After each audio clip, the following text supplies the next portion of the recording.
ಶುಭಾಶಯಗಳು. ನನ್ನ ಹೆಸರು ಅತರ್. ನಾನು 1ನೇ ತರಗತಿಯಲ್ಲಿ ಓದುತ್ತಿದ್ದೇನೆ. ಇಂದು ಅಜ್ಜ ಅಜ್ಜಿಯರ ನಾವು ದಿನವನ್ನು ಆಚರಿಸಿದ್ದೇವೆ. ಎಲ್ಲ ಅಜ್ಜ ಅಜ್ಜಿಯರು ಈ ದಿನದ ವಿಶೇಷ ಶುಭಾಶಯಗಳು.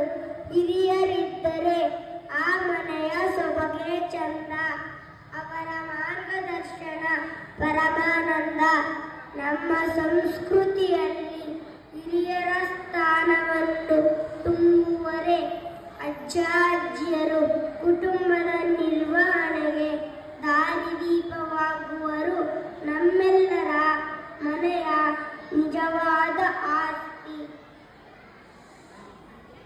ಅವರಿಂದಲೇ ನಾವು ನೀವೆಲ್ಲ. ಮತ್ತೊಮ್ಮೆ ಅಜ್ಜ ಅಜ್ಜಿಯರಿಗೂ ಶುಭಾಶಯಗಳು. ಧನ್ಯವಾದ.